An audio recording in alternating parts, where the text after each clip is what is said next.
You're listening to Behind the Bulldogs on News Radio WBRN. Off the left side to the end zone. Touchdown Bulldogs. If I'm even having like a bad day on the course or something, I just look down at it and just feel like thankful that I'm able to be out there. Making sure that we're like where our feet are and we're not thinking about outside distractions. Welcome back to our summer edition of Behind the Bulldogs. Brandon Worth, Brody Kaiser back again here for another great summer episode. And Brody, this is officially our first episode of August, which means only a few to go before the chaos ensues. Yeah, we are, as of recording this, hours, maybe days away from the football players getting in, starting some of their meetings, getting their gear all together. And Monday, man, it's full go. I think they've got, like I said, a few things going on over the weekend. We've got hockey golf outing, which is really exciting. Some stuff for Coach Daniels as well, but it'll be full go come Monday. So all the time we've been talking about for a couple months, here we go. Well, now it is go time, and it's a great time of the year. Yep. I mean, we're not at the point now where we're standing on top of the playground slide as a kid. Now we're pretty much near the bottom. We're about to flatten out, and it's going to be a wild ride indeed. So be sure to follow along with the show, whether you're on WBRN, Spotify, or Apple Podcasts. Also, big shout out to Johnson's Automotive. If you need help with auto repair for any make or model, domestic or foreign vehicles, johnsonsautobr.com. Visit them in Big Rapids or Mount Pleasant today. All right, on today's edition, we're going to get creative. We're going to get really insightful. 5 questions, a Q&A session, but these aren't just like your generic questions here, Brody. These are questions that were, of course, when you really want some intrigue and some interest, you got to bring AI into it, right? So we asked pretty much every AI search engine what would be intriguing questions to think about for Bulldog fans in history, in the future, right now, and seeing what it came up with. And we got 5 questions to discuss today. And Brody, I know we've gotten a chance to look at these beforehand. I haven't thought of these questions before. Like, this is going to make everybody think, let alone us as the host. So this should be a very interesting episode. Yeah, I mean, we obviously have a little bit of thought going into this, just having known that we were going to do this for like the last couple hours. So it's not like we've done a deep dive on research. Not like we've had our brains picked for 3 weeks with these questions. We're kind of coming up with a lot of things as we hear them, much like you guys will be at home listening wherever you are. Make sure that you're kind of thinking about these things too, and carry those thoughts past this podcast, because I really do think they can spur some innovation, spur some thinking from the fans, but also maybe people in the athletic department. Absolutely. These questions are just really made for us to think about, because it really is unique to see this university's path of success. And obviously the first question will be one that's been talked about now for the last couple of years. And the first one being, what if Ferris State football decided, you know what? We met the requirements. We're going to take the leap to the Division I FCS and maybe even down the road FBS level Division I football. Now, this question has been proposed quite a bit. And for those that are really looking into this question, you do have to take into account there are way more requirements than you can ever imagine to be at that level, besides winning a lot of football games, right? It's not like you can just be in the top of your table for 5 years across the pond, European soccer, and pretty much get elevated into the next league, right? It doesn't work like that. There are so many things behind the scenes with revenue, attendance, capacity, resources, all of those things that a school must have in order to make that leap. And you don't see very many of them do it. The only one that really in Division II recently that has made the jump is West Florida. Now, West Florida obviously is in a different place than Big Rapids, but this is a very interesting question, Brody, because that's really the thing that's held us back. In terms of competitiveness, we've seen us play FCS teams like Montana. Bulldogs could play at that level. They are that good of a football program. Yeah, I mean, like you said, we've literally seen Ferris State compete, almost win those types of games. Yes. You're thinking back to the Montana game from, I think it was 3 seasons ago now. The biggest thing first that I think people need to understand with the question of, can Ferris State go Division I? It's not simply a matter of, does Ferris State want to go Division I? It's, is there a conference that Ferris State could play in at the Division I level? They would need an invitation. We would need to have some sort of in to, whether it be the MAC or whatever conference you want to look at, it doesn't matter.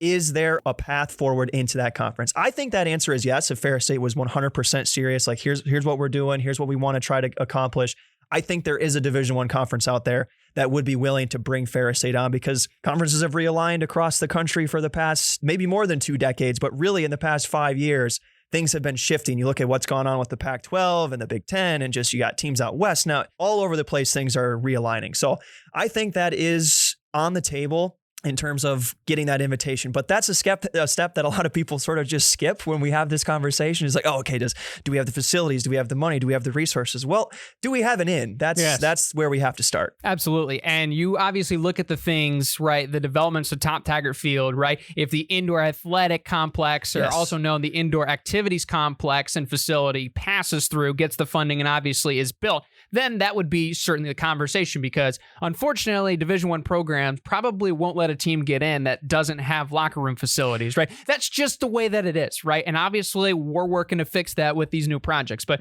it's not the question that we don't think we can compete. We know that we can compete. We've showed that, right? Montana, we even played in the Dakotas, right? And those are really good FCS programs. And so we've proved that we can play against them. I think it really just becomes, the resource gap and the recruiting footprint. That would be the two things that I would look at major. And the recruiting footprint, obviously our coaching staff does a great job, right? And Coach Anise mentions it in almost every interview he does, signing day, right? I'm not looking at D2 guys, I'm looking at D1 misses, right? So he's clearly looking for that level of talent. The resource gap, that is really probably the number one thing that would hold us back from making that jump. Yeah, absolutely. When you're talking about just the actual product of football on the field, if you take away everything and you just put Ferris State against a handful of FCS schools, whoever you want to pick, and put them on a playground football field, the competition is going to be high. It's not going to be one team blowing the other team out of the water. It's not going to be a runaway game. It's going to be highly competitive, and we've proven that multiple times. That's not the question. The question, like you were saying, Brandon, is 100%, can Ferris State have the resources to go Division I? Yes. And we are making steps in that direction. We just had Dr. Pink on a couple weeks ago, amazing episode. His leadership for the university and the direction he's trying to move athletics as a whole, I think we're taking steps to get to a point where we could make that choice. Now, are we there right now? Probably not. And I think the fact that we're continuing to play Division II football is all the answer that you need, because we've won 4 out of the last 5 national championships. Again, it's not about the competition on the football field. It's about the resources. NIL is changing the landscape of college athletics so much when you're talking about finances and money. Increased coach's salary, you'd have increased travel expenses, you'd have increased NIL budget for everything. And that's just, it's a logistical issue where how does that money come in? Where does it come from? And right now with the facilities we have, it just doesn't seem like it's reasonable. But I do think, again, going back to what Dr. Pink was talking about, the direction we're moving could get us there maybe in the nearer future than we're projecting. Yeah, it certainly is something very intriguing to think about. And I can't remember one guy's name on Twitter goes through and he actually makes through. And I really wish I had his name off the top of my head, but I can literally see the chart. It's Division I through NAIA, and they take the power of wins, strength of schedule, right, and performance. And there is a lot of time where we see Ferris State above Division I FCS teams. So it's not the competitive part. It's obviously the resource part. So I think that's a great first question to start us off. Let's go to number 2. And Brody, this is right in your neck of the woods. What if 2012, right, our men's hockey team, our Frozen Four team, got to the national championship? What if we beat Boston College? Could you imagine where Bulldog hockey could be if we would have hoisted that trophy in 2012? Yeah, it really is an interesting thing, because the national recognition in terms of media coverage probably doesn't change all that much. Obviously, the narrative changes. You go from making the national championship and losing to Johnny Gaudreau and Boston College to winning the national championship. Sure. And that message changed. But there was so much coverage nationally on Ferris State. It was amazing to see. You go back and look at old stories about the Natty, and you got cross-country media relations posting stories about us and Coach Daniels and what that team did and how they were so successful.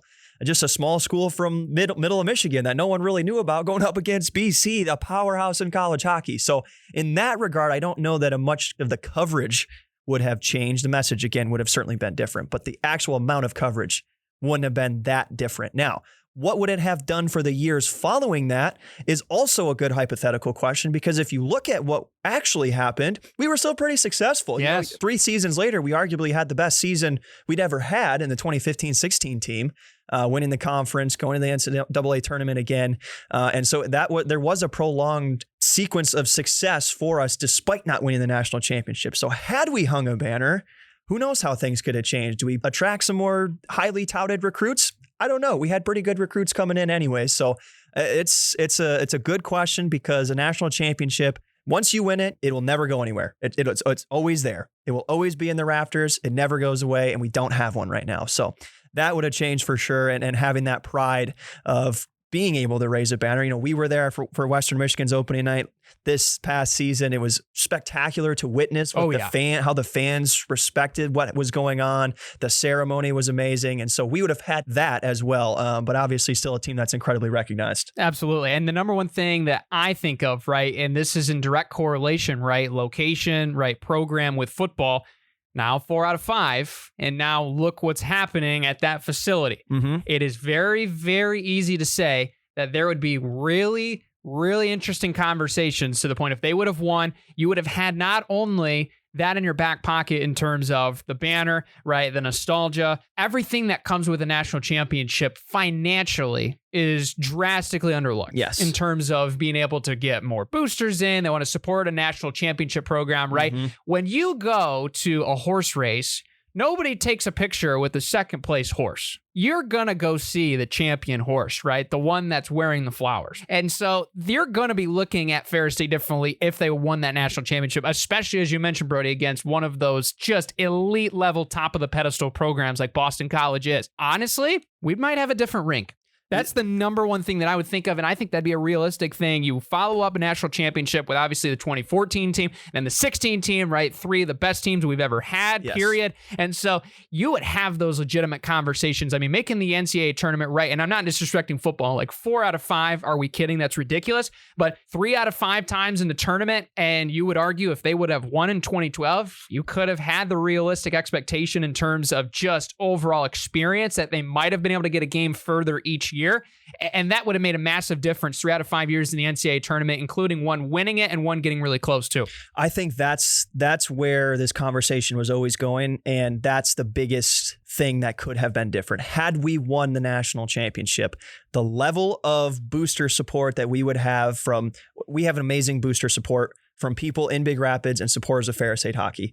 The number of people who support Ferris State hockey would have grown tremendously. Yeah. So the booster support, the money raised, the pressure to have better facilities for a national championship caliber team. That is where the difference would have come in. I think that you're 100% on the right track there. We could be playing in a different rink today had we won a national championship. I'd put the percentage of that pretty low just because, again, it's a historic barn. There's not really a huge push to change it right now. But had we won a national championship, I think that conversation could have been different. Yeah, I think so. And it's obviously not saying like, if we could change history, this would happen, right? I think that would be more of a conversation. That would be something certainly. Yes. And we would have had different recruits, right? And all the whole 9 yards. And especially, considering the fact now where hockey is, right? We still have that historic nostalgia of a program. And obviously Coach Daniels being there for his entire tenure, really, that was the focal point, right? Coach Daniels is there. He's been there. He's done it before. He's a great coach. Great. We're going to be able to honor him this weekend as we're actually going through and recording this show this weekend for his family playground, which is awesome, by the way. But looking at the next question, Brody, let's stay on the national championship train here. So Ferris State, first one was in 2018. Coach Bronkma, men's basketball program. And since Coach Anise has added, just a couple more, 4 of them in the last 5 years for football.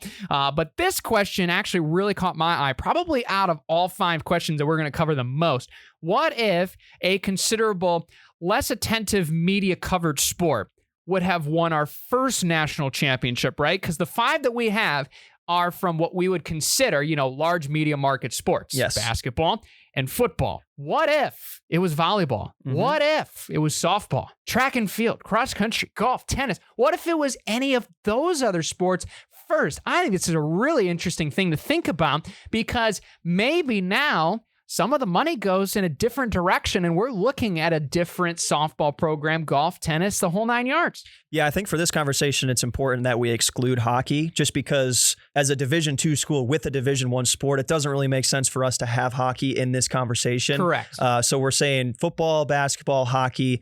What if a different sport had won our first national championship? I think it's a great question because you don't really know what would be different? Let's say softball had won a national championship in 2013, just to throw numbers out there, throw a team out there. How does that change the landscape, not only of Ferris State softball, but for Ferris State Athletics and Ferris State University?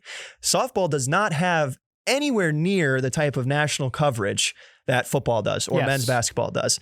And so you put spotlight on a small university from Michigan for a sport that's not covered as readily and as aggressively as football or basketball. And what does that do to that sport? Well, obviously, it changes everything in terms of recruiting, in terms of what that program's expectations are for the next decade.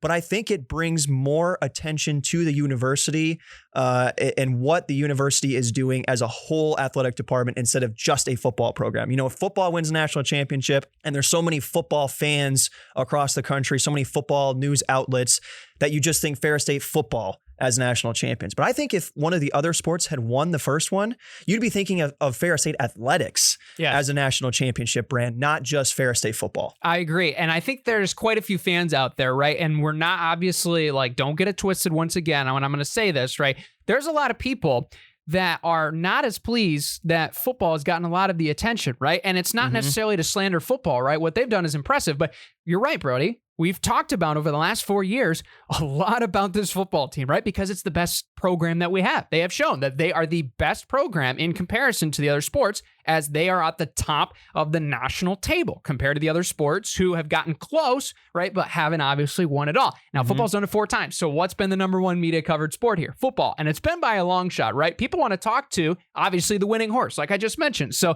this is a very interesting question because you obviously take whatever team won, right? Whether it would have been tennis, cross country, whether it would have been a different sport like soccer even, right? Women's soccer when we got to the Final Four, right? What if that was it? And you can have that consideration. If we hadn't won in basketball and it was actually women's soccer that won, right? They can have all these conversations.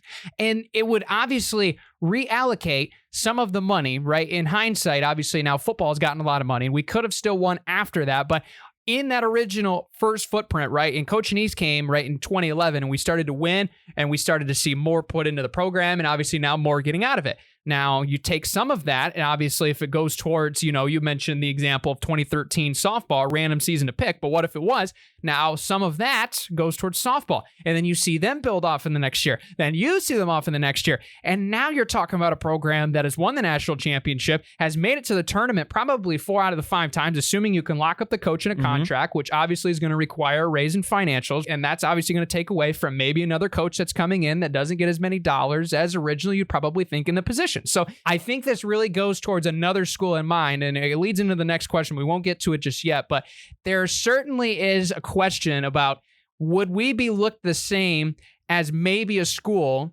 that's down to the south of us, right? That is in that conversation, national championship-esque with more than just a couple programs in Grand Valley, right? And some of these other programs, right? Minnesota State is probably in that conversation. You know, you're looking at a lot of other schools, that Pittsburgh State as well, track and field football, they got a lot of sports that are in that conversation, right? And we're in that conversation. But in terms of, you know, more than football, more than hockey, right? More than basketball in terms of that national championship conversation, it feels like it goes in a different way to say exactly what you said. It's not just football. It's not just basketball. Their whole athletic program is stacked, which I think that is where we are, but we just have a little bit more to be able to back that statement up. Yeah, it's an interesting conversation, the comparison between Ferris State and Grand Valley State, and bring this conversation as a neutral perspective, right?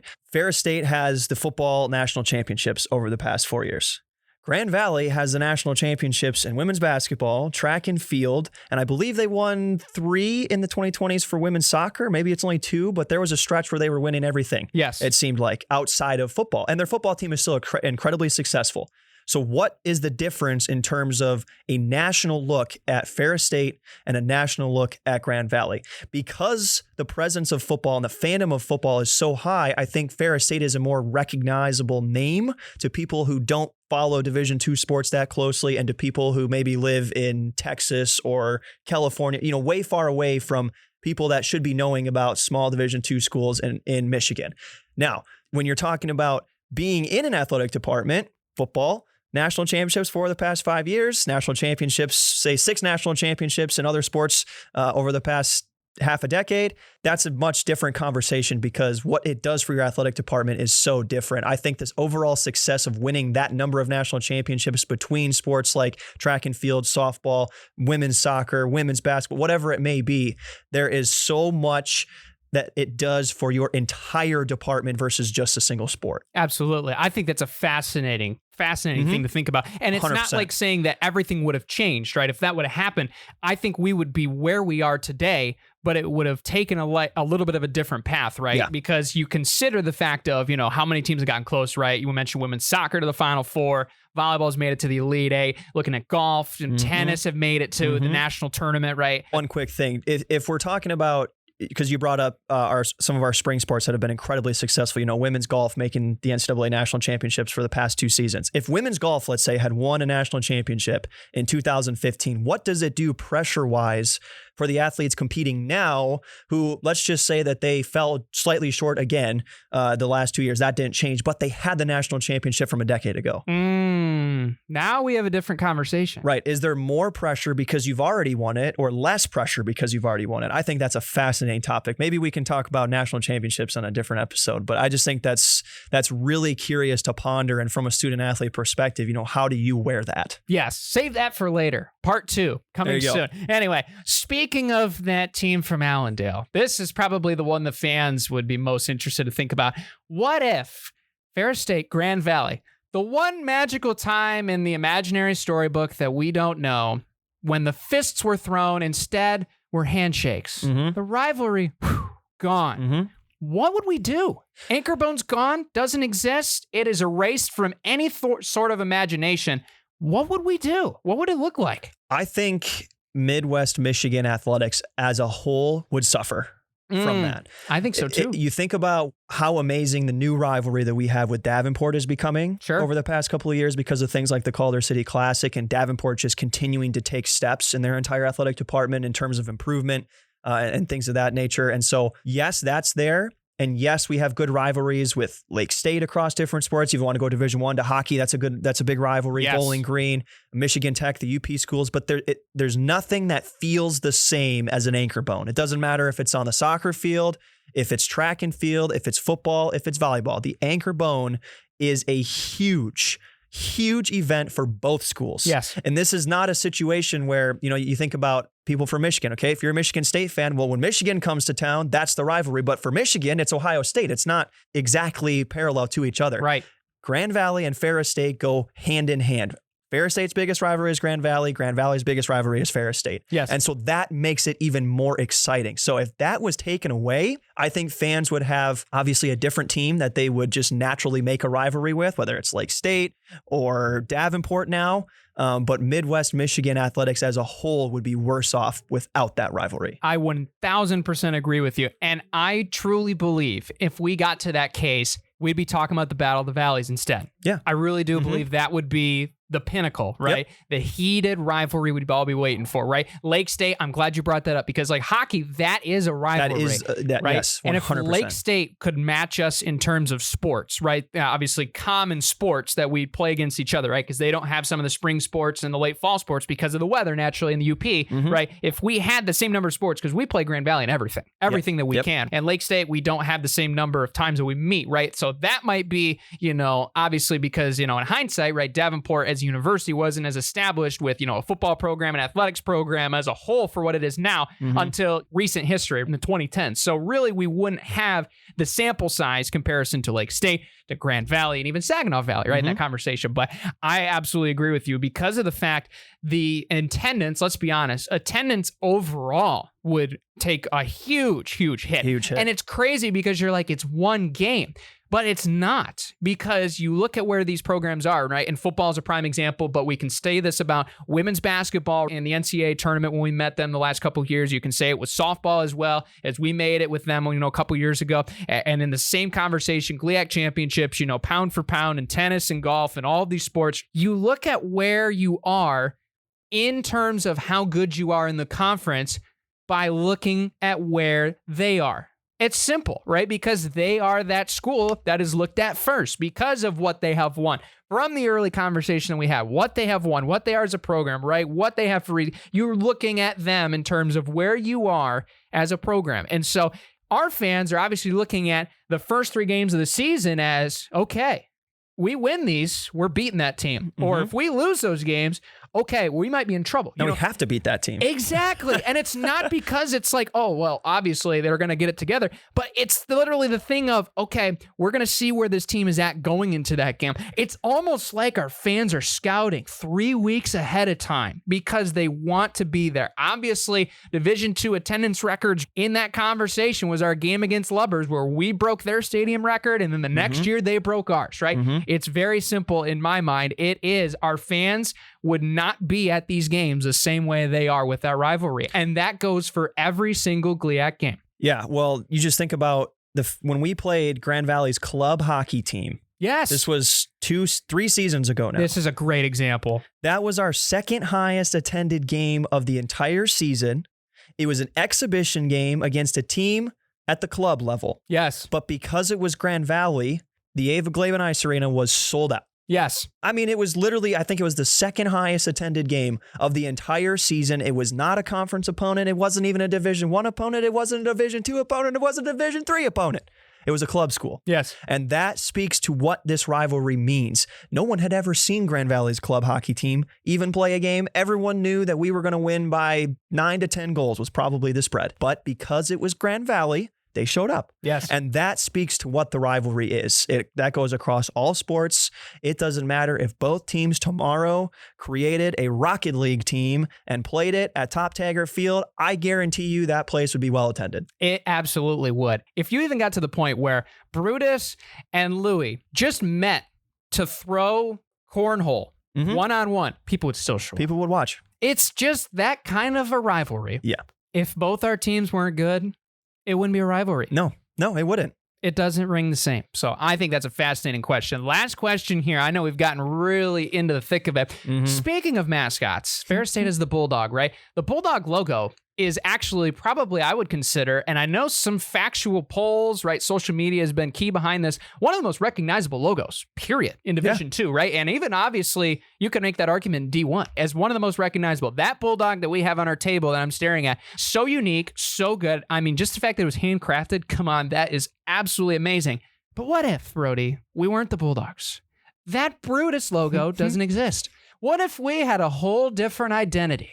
I would wonder what we would think. And obviously with this question, right, you have to generate options, right? You know, what would be some of those options, right? And artificial intelligence would tell us that the Wolves would be in the conversation, which, you know, it's a classic mascot. My favorite on this list, the Lumberjacks. You get the big rapids, right? The trees, the river. I think the Lumberjacks would be a very cool mascot overall. Sense. But I know I'm going to lose some fans here because, you know, one of our rival mascots is kind of a Lumberjack. So yeah, it's an interesting question to think about in terms of what would the Bulldogs be if they weren't Bulldogs. It just seems stupid to say out loud. It really does. When you say it like that. But I mean, there was a point where there was a decision made to be the Bulldogs.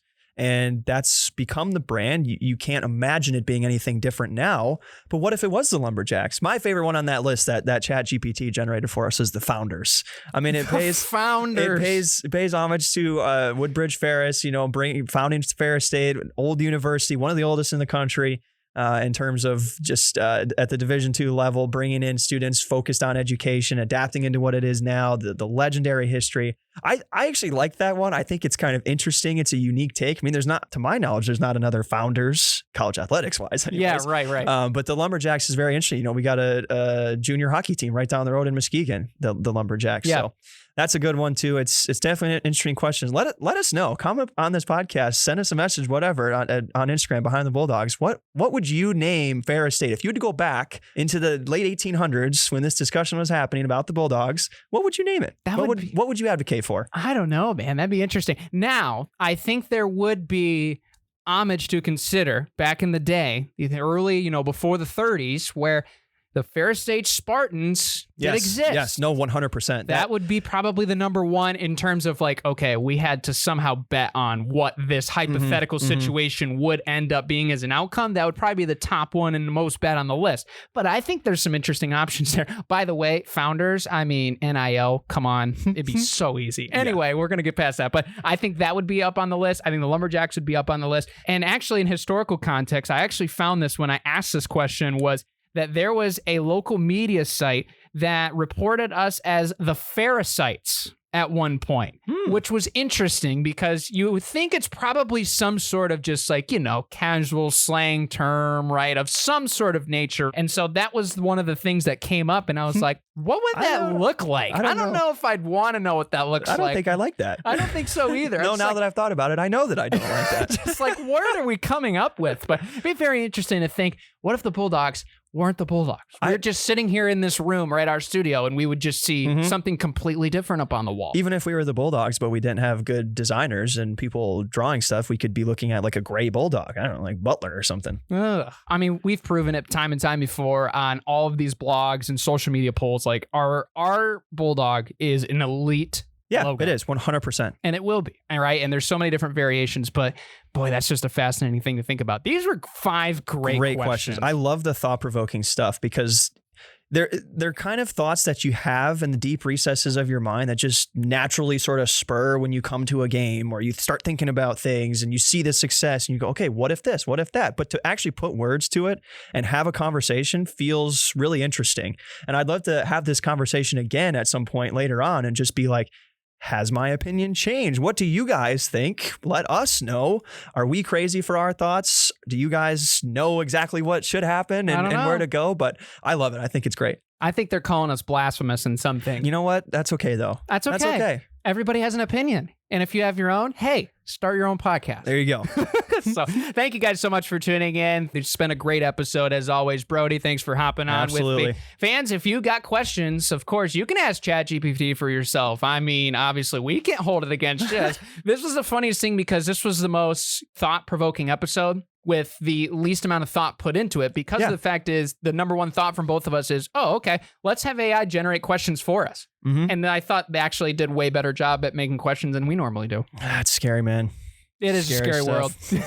Anyway, speaking of which, big thanks to Johnson's Automotive. We'll talk to you next week here on Behind the Bulldogs. Take care, everybody.